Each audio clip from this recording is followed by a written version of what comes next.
Perempuan muda ini pun dipaksa untuk berdandan cantik. Dia akan menyambut pelanggan pria hidung belang pertamanya. Selesai berdandan, sang mucikari memuji kecantikan wanita ini dan membayangkan uang yang akan dia dapatkan. Lalu datanglah seorang pria yang sudah membokingnya. Wanita ini pun terus memohon meminta untuk dilepaskan. Tentu saja hal ini tidak akan mungkin terjadi. Karena pelayanan buruk dari sang wanita, si pemilik rumah bordir ini pun marah dan menghukumnya. Akhirnya mucikari pun memutuskan untuk mengundang seorang wanita yang bernama Ganggubai. Ya, Ganggubai adalah seorang PSK berpengaruh di kawasan ini. Rasmi nama sang mucikari meminta agar Ganggubai bisa membujuk gadis itu agar menjadi anak yang penurut. Kemudian Ganggubai pun langsung menjumpai gadis malang ini. Sosok seorang gadis yang dipasung dengan wajah lebam, tentunya ini cukup membuat Ganggubai merasa pilu. Lalu Ganggubai pun bertanya apa yang menyebabkan gadis ini menjadi seorang PSK. Lalu wanita ini pun menjawab bahwa dia tidak ingin menjadi PSK.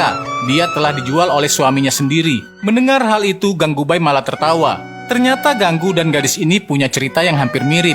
Kemudian Ganggu pun mulai bercerita bagaimana dia bisa menjadi Ganggubai saat ini. Dulu Ganggubai bernama Gangga. Dia besar di keluarganya yang mapan dan ayahnya adalah seorang pengacara. Dulunya Gangga polos ini bercita-cita dan bermimpi menjadi seorang artis, sehingga dia mau saja ditipu oleh pacarnya sendiri yang mengatakan bahwa ada tawaran untuk menjadi seorang artis. Sang pacar kemudian mengatakan bahwa bibinya adalah sutradara terkenal di Mumbai, sehingga dia bisa membantu Gangga untuk bisa bermain di filmnya. Tapi rupa-rupanya Gangga muda malah dijual sendiri oleh kekasihnya ke rumah bordir. Sang bibi kemudian berbohong dan mengatakan bahwa kekasih Gangga berada di suatu ruangan. Dengan polosnya Gangga pun masuk ke ruangan itu dan seketika pintu itu pun ditutup. Di sini Gangga pun disekap selama 2 hari.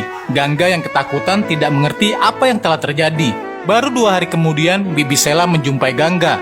Mucikari ini menawarkan segelas air, namun terus ditepis oleh Gangga, sehingga Bibi Sela menyiramkan air itu ke wajah Gangga. Dia mengatakan bahwa Gangga sekarang adalah seorang PSK dan Gangga pun harus menerimanya.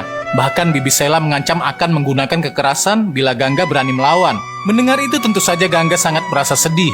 Gangga kini tidak tahu harus bagaimana lagi untuk dapat keluar dari dunia hitam yang kini berada tepat di hadapannya. Dia hanya bisa meratapi nasibnya, dan sekarang Gangga pun resmi menjadi penghuni rumah bordir yang harus siap melayani setiap laki-laki hidung belang. Kemudian bagaimana kisah ini selanjutnya? Saksikan next part